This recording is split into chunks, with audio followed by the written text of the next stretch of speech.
Good morning friends. So prelims booster का पहला topic देखते हैं जो कि है G SAP.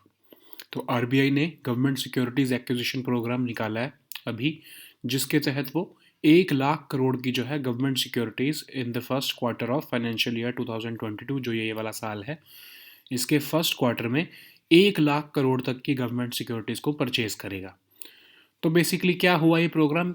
Open market operations हुआ ये, ठीक है। ओपन मार्केट ऑपरेशंस क्या होते हैं? ओपन मार्केट ऑपरेशंस के अंदर आरबीआई या तो बाय करता है या फिर सेल करता है government securities, so that liquidity, जो मनी सप्लाई है, वो इकोनॉमी में उसको कंट्रोल कर सके।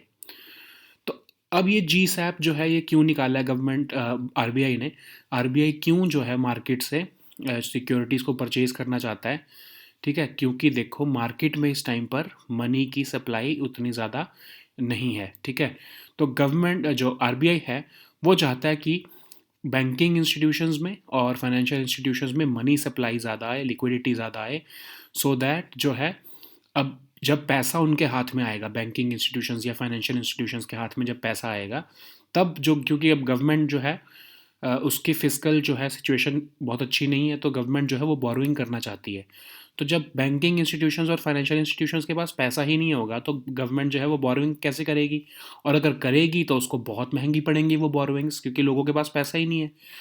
गवर्नमेंट को ज़्यादा अट्रैक्टिव ऑफर्स देने पड़ेंगे सो दैट लोग उनको जो है पैसा लैंड करें, ठीक है, गवर्नमेंट सिक्योरिटीज़ उनको जो उनकी खरीदें।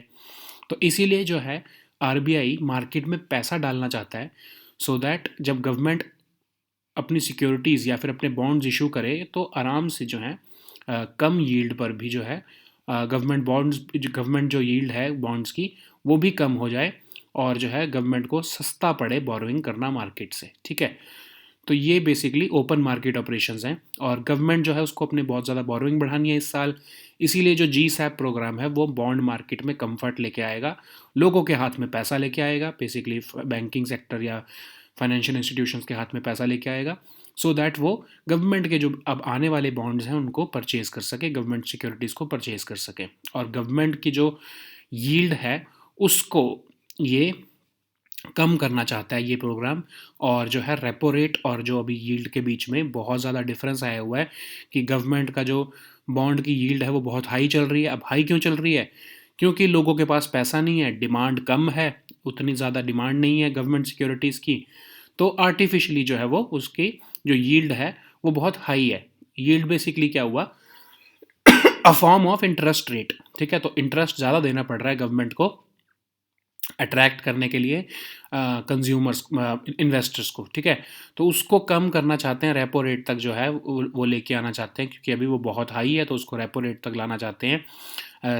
उस स्प्रेड को, जिसको हम स्प्रेड कहते हैं, जो इंटरेस्ट, जो डिफरेंस बिटवीन रेपो रेट और जो गवर्नमेंट बॉन्ड यील्ड होती है, उसको हम रेपो रेट कहते हैं, स्प्रेड कहते हैं। तो उस स्प्रेड को रिड्यूस करना चाहते हैं ये, इसीलिए जी सैप प्रोग्राम निकाला गया है।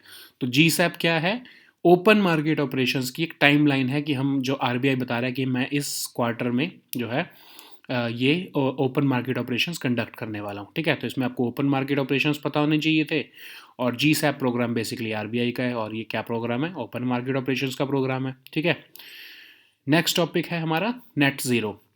नेट ज़ीरो जो है ये एक, अब यूएस प्रेसिडेंट जो बाइडेन जो है वो आने वाले टाइम में एक क्लाइमेट समिट करना चाह रहे हैं, क्लाइमेट लीडर समिट वर्चुअली होगी ऑफ कोर्स, और इसमें शायद कहा जा रहा है कि US is expected to announce कि वो नेट ज़ीरो एमिशन टारगेट अपना जो है वो रखने वाले हैं। यूएस जो है वो 2050 तक जो है वो नेट ज़ीरो एमिशन टारगेट अपना अनाउंस करने वाले हैं, ठीक है।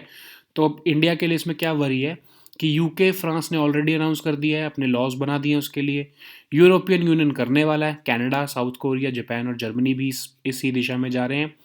इंडिया ही सिर्फ एक कंट्री रह गई है जो नेट ज़ीरो एमिशंस के फेवर में नहीं है, ठीक है।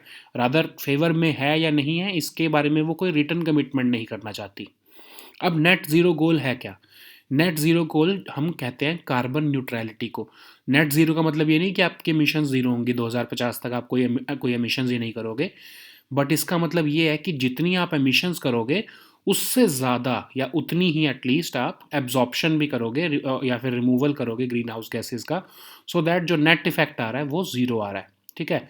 कई बार क्या हो सकता है कि आपने एब्जॉर्प्शन और जो removal of green house gases जो है वो ज़्यादा करी हैं बल्कि अपनी एमिशन से, सो रादर आप नेट ज़ीरो की बजाय आप कार्बन नेगेटिव भी हो सकते हो, ठीक है। क्योंकि अब ऐसी फ्यूचरिस्टिक टेक्नोलॉजीज आ चुकी हैं, फॉरेस्ट वगैरह बनाने से और रिमूवल ऑफ गैसेस कर सकते हैं, और बहुत सी और फ्यूचरिस्टिक टेक्नोलॉजीज आ सकती हैं जिससे हम कार्बन कैप्चर और स्टोरेज कर सकते हैं। तो कार्बन नेगेटिव होना भी इज़ पॉसिबल, जैसे कि भूटान जो है वो कार्बन नेगेटिव है, वो ज़्यादा एब्जॉर्ब करता है मोर देन इट एमिट्स, ठीक है।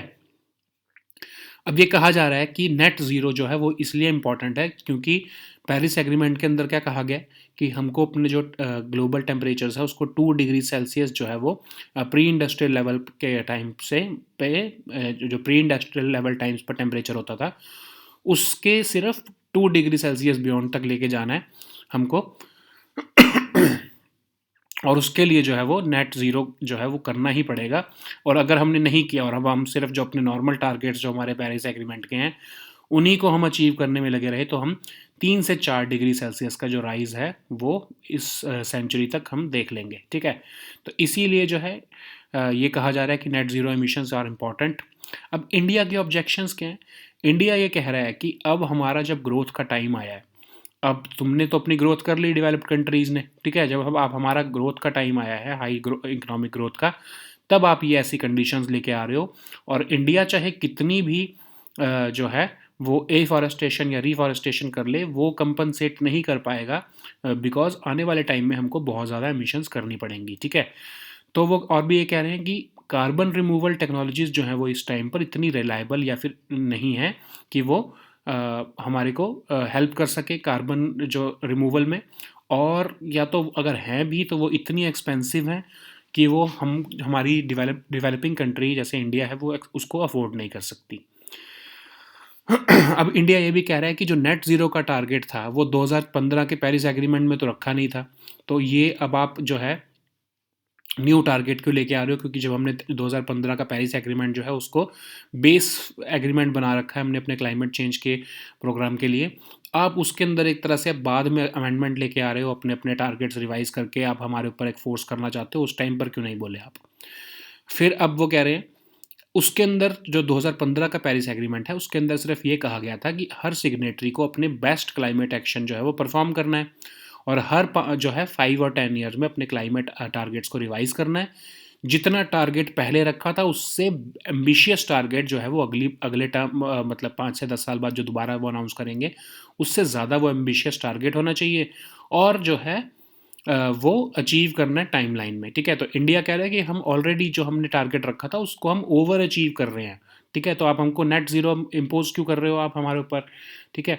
फिर इंडिया ये कह रहा है कि हो सकता है कि मैं 2050 या 2060 तक बिना कहे ही जो है नेट ज़ीरो जो है वो अचीव कर लूँ, कार्बन न्यूट्रलिटी अचीव कर लूँ, लेकिन मैं ये चीज़ लिख के नहीं देना चाहता इंटरनेशनल कमिटमेंट में कि इन केस मैं ये प्रॉमिस को ना फुलफिल कर पाऊँ तो आई डोंट वांट कि ये हो कि मैंने अपने लिखा हुआ एक प्रॉमिस जो है वो रिनीज कर दिया, ठीक है। नेक्स्ट टॉपिक है फिल्म सर्टिफिकेट एपेलेट ट्रिब्यूनल। तो अभी रिसेंटली गवर्नमेंट ने एक ऑर्डिनेंस निकाला है और जो है फिल्म सर्टिफिकेट एपेलेट ट्रिब्यूनल जो था हमारा उसको अबॉलिश कर दिया है, ठीक है। अब जो ये ट्रिब्यूनल था इसमें क्या होता था कि जो सेंसर बोर्ड से अगर कोई फिल्म का कोई इशू आ जाता है तो जो फिल्म मेकर्स थे वो against the decision of sensor board जो है वो इस ट्रिब्यूनल में जाते थे और जो है वो अपनी सुनवाई करते थे, ठीक है। अब जो है जो फिल्म मेकर्स को पास सिर्फ यही ऑप्शन रह जाएगा कि वो अपने हाई कोर्ट को में मूव करें against the decision of sensor board. तो ये ट्रिब्यूनल जो थी वो एक स्टैट्यूटरी बॉडी थी। Ministry of information and broadcasting ने इसको 1983 में बनाया था, सिनेमाटोग्राफ एक्ट 1952 के अंदर, और अपील्स हेयर करता था ये against the decisions of central board of film certification, ठीक है। तो अब ये कहा जाता है कि एफ कैट है जो जिसको अबॉलिश कर दिया गया है, इसने कई बार जो है CBFC के जो डिसीजंस है उसको ओवरटर्न भी किया है, ठीक है। तो अब जब इसको अबॉलिश कर दिया गया तो कोई ऑप्शन नहीं बचेगा फिल्म मेकर्स के पास ट्रिब्यूनल के पास जाने का। अब हाई कोर्ट में उनको जाना पड़ेगा, हाई कोर्ट में वैसे ही बैकलॉग ऑफ केसेस ज़्यादा हैं तो टाइम लग जाता है। इसीलिए स्पेशल जो ट्रिब्यूनल बनाया गया था इसीलिए बनाया गया था कि जल्दी से जल्दी जो है फिल्म मेकर्स को उनके जो है ग्रीवेंस का रेड्रेसल हो जाए। लेकिन अब इसको अबॉलिश कर दिया गया है, इसीलिए बहुत ज़्यादा जो फिल्म मेकर्स हैं वो इसको क्रिटिसाइज़ कर रहे हैं। कुछ लोग ये भी कह रहे हैं कि जो ये ट्रिब्यूनल था, इसने आज तक बहुत ही कम ऐसे केस थे कि जिसमें सेंसर बोर्ड की जो है डिसीजन जो है उसको ओवरटर्न किया हो। इसीलिए जो फिल्म मेकर्स भी थे वो ऑलरेडी ही हाई कोर्ट में मूव करते होते थे, वो इस एफ कैट में ज़्यादा मूव करते ही नहीं थे, बहुत ही कम केसेस जाते थे इस एफ कैट में। तो हाँ, इस टाइम पर जो है एफ कैट की जो रेलेवेंस वो वैसे भी बहुत कम होती जा रही थी, तो इसको इसलिए गवर्नमेंट ने रिमूव कर दिया है। ठीक है, अब नेक्स्ट क्या होगा इसमें, अब गवर्नमेंट जो है फिल्म मेकर्स को हाई कोर्ट पे ही अप्रोच करना पड़ेगा। ठीक है, तो ये हमारा पूरा इसमें इशू है। नेक्स्ट टॉपिक है सिविल डिफेंस वॉलंटियर्स। तो अभी सिविल डिफेंस वॉलंटियर्स की कुछ वीडियोस देखी थी आपने, दिल्ली में कुछ इनकी एक फाइट हो गई थी, तो ये न्यूज़ में चल रहे हैं, इसलिए इसको देख लेते हैं। इशू क्या है कि कई बार क्या होता है कि ये सिविल डिफेंस वॉलंटियर्स दिल्ली में एग्जिस्ट करते हैं, ये खाकी वर्दी पहनते हैं, ये दिल्ली पुलिस के नहीं हैं, ये दिल्ली गवर्नमेंट के हैं, लेकिन ये क्या कर रहे हैं आजकल, कोविड का जो अप्रोप्रिएट बिहेवियर है ये लोगों में वो एनफोर्स कर रहे हैं। ठीक है, तो दिल्ली पुलिस ने बोला है कि ये जो सिविल डिफेंस पर्सोनल हैं इनकी कोई पावर नहीं है इनके पास, लोगों को जो है पुलिस का बैरिकेड लगा के रोकने के की कोई पावर नहीं है इनके पास, ना ये चालान कर सकते हैं लोगों का for violation of covid behaviour. तो ये कह रहे हैं ये सब जो है दिल्ली पुलिस कह रही है कि ये सारी जो पावर्स हैं हमारे दिल्ली पुलिस के पास हैं, ये सिविल डिफेंस वॉलंटियर्स के पास ये पावर नहीं है। ठीक है, अब ये सिविल डिफेंस वॉलंटियर्स होते कौन है, ये असल में जो डिस्ट्रिक्ट मैजिस्ट्रेट्स हैं दिल्ली में उनके अंडर काम करते हैं, और ओवरऑल कमांड जो है वो डिविजनल कमिश्नर के अंडर आती है, जिनको डीएम भी रिपोर्ट करते हैं। अभी सिविल डिफेंस वॉलंटियर्स जो हैं वो सिविल डिफेंस एक्ट 1968 के अंदर जो है इनको रिक्रूट किया गया है, और 2010 में इनको डिज़ास्टर मैनेजमेंट तक की जिम्मेदारी जो है वो भी इनको दे दी गई है। ठीक है, तो अभी रिसेंटली जब कोविड हुआ तो फिर सेंट्रल गवर्नमेंट ने डिज़ास्टर मैनेजमेंट एक्ट को इन्वोक किया है, तो इसलिए जो है जो ये सिविल डिफेंस वॉलंटियर्स हैं इनका जो रोल है वो अब हमको ज़्यादा स्पॉटलाइट में दिख रहा है।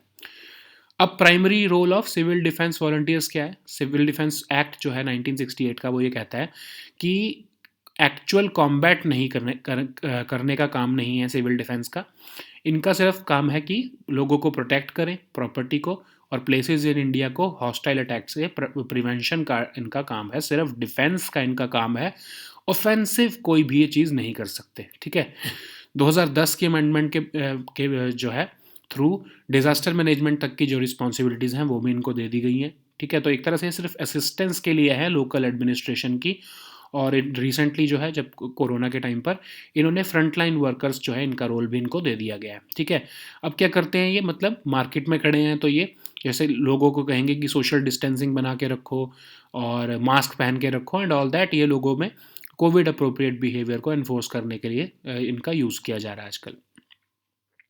जब कोविड में की आउटब्रेक नहीं थी तो उससे पहले क्या करते थे, एज मार्शल्स जो है ये पब्लिक बसेस में सेफ्टी ऑफ वुमेन को इंश्योर करने के लिए इनको जो है लगाया गया था।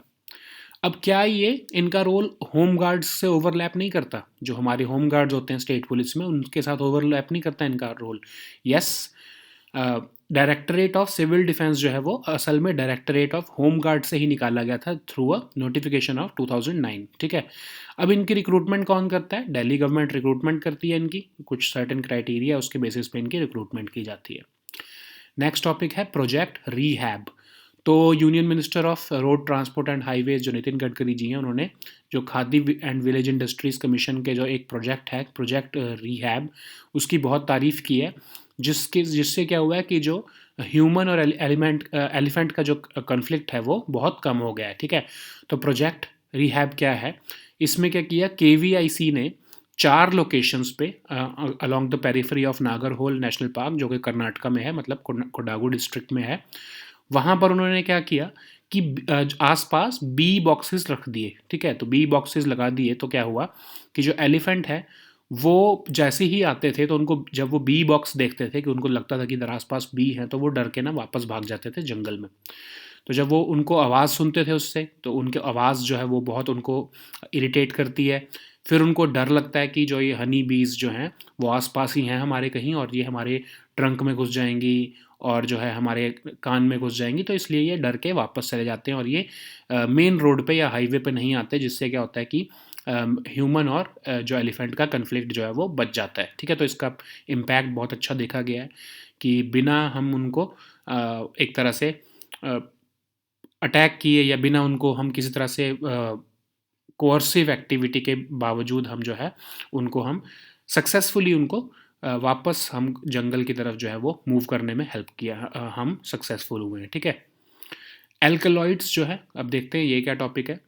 एल्कलॉइड्स में क्या है कि गवर्नमेंट ऑफ इंडिया ने सोचा है कि जो हमारी ओपीएम क्रॉप में से जो है हम एल्कलॉइड्स क्या होते हैं, बेसिकली ये मेडिसिनल पर्पस के लिए यूज़ किए जाते हैं, तो हम इसको ओपीएम क्रॉप में से निकालते हैं इसको।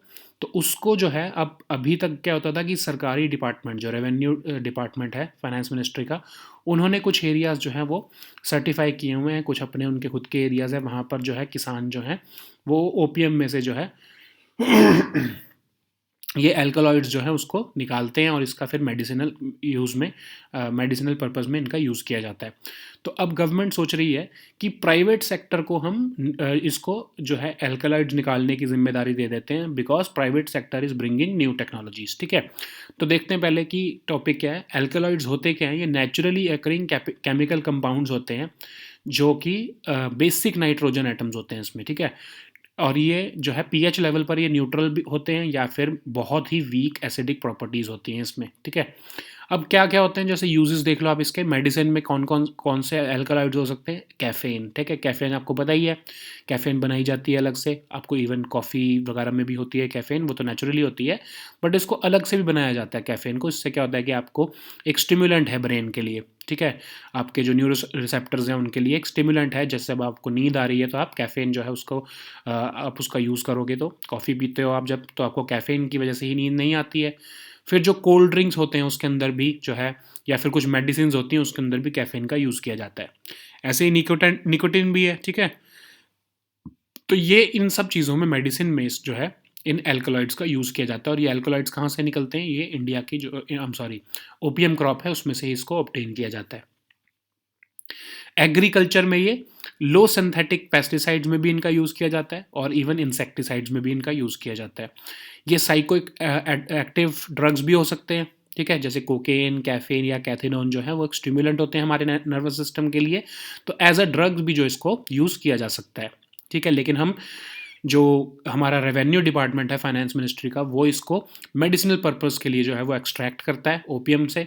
ठीक है, अब क्या होता है कि जो हमारे फार्मर्स हैं वो गम को, जो ओपीएम गम है उसमें से उसको मैनुअली जो है वो उसमें से ओपीएम पॉड्स जो है उसको एक्सट्रैक्ट करते हैं और उस गम को फिर गवर्नमेंट फैक्ट्रीज़ को बेच देते हैं। ठीक है, तो फिर उससे क्या होता है, जो रेवेन्यू डिपार्टमेंट है हमारा फाइनेंस मिनिस्ट्री का वो आगे इसको एल्कलॉइड्स बनाने के लिए जो है वो आगे बेचता है गवर्नमेंट फैक्ट्रीज़ में। ठीक है, अब जो है गवर्नमेंट ने ये सोचा है कि हम जो है फार्मर्स से काम करवा रहे हैं उसमें क्या होता है, बहुत लॉस हो जाता है और बहुत पुरानी टेक्निक है उसमें, ओपीएम पॉड्स जो है वो उससे उतना जो हमको नहीं मिल पाता है, एल्कलॉइड्स नहीं बन पाते हैं। अब प्राइवेट सेक्टर ने कुछ न्यू टेक्नोलॉजीज़ दिखाई हैं जिससे क्या हो रहा है कि higher extraction of alkaloids possible हो पा रहा है कंसनट्रेटेड पॉपी स्ट्रॉ जो है यूज़ करके। ठीक है, तो उन्होंने क्या कहा है कि हम ऐसा करते हैं, प्राइवेट प्लेयर्स जो हैं उनको ही हम रोप इन करते हैं और उनको हम ये जिम्मेदारी दे देते हैं, सो दैट मैक्सिमम जो है वो हम ओपीएम पॉड्स में से ओपीएम पॉड्स निकाल पाएँ और हम एल्कलॉइड्स बना पाएँ। ठीक है, अब अगर ये करना होगा तो अमेंडमेंट करनी पड़ेगी narcotic drugs and psychotropic substances act जो है हमारा, जिसके अंदर ओपीएम जो है वो रेगुलेटेड है। ठीक है, उसमें गवर्नमेंट ही बना सकती है, सिर्फ गवर्नमेंट ही इसकी कल्टीवेशन कर सकती है। अब कल्टीवेशन तो गवर्नमेंट ही करेगी ऑफ कोर्स, लेकिन जो है प्राइवेट प्लेयर्स को रोप इन करना पड़ेगा सो दैट वो इसको इसमें से जो है वो जो ओपीएम पॉड्स जो हैं वो निकाल सके। ठीक है, बेनिफिट्स क्या है कि हमारा जो इंडिया में जो ओपीएम क्रॉप की एक्रिएज है, मतलब जिसकी कल्टीवेशन का जो एरिया है वो धीरे धीरे कम होता जा रहा है। ठीक है, इसमें बहुत ये एरिया कम होता जा रहा है, तो हमको मैक्सिमम प्रोडक्टिविटी चाहिए, उसके लिए हमको जो है न्यू टेक्नोलॉजीज़ की तरफ मूव करना ही पड़ेगा। और अगर हम पुराने टेक्निक से लगे रहेंगे तो हमारी जो है हमारी डिमांड, जो लोकल डिमांड है फॉर प्रोडक्ट्स लाइक कोडीन, जो कि ओपीएम से ही निकाला जाता है मेडिसिनल यूज़ के लिए, वो हमारी लोकल डिमांड जो है वो नहीं पूरी हो पाएगी और हमको इम्पोर्ट करना पड़ेगा। ठीक है, तो इसीलिए जो है government is trying to rope in private sector for alkaloids. So these were are topics for today. अब आप याद रखो, आज हमने टेलीग्राम ग्रुप में वीकली करंट अफेयर्स की कंपाइलेशन को भी शेयर किया है, so please read that also. We'll meet next time with new topics. Until then, good bye and take care.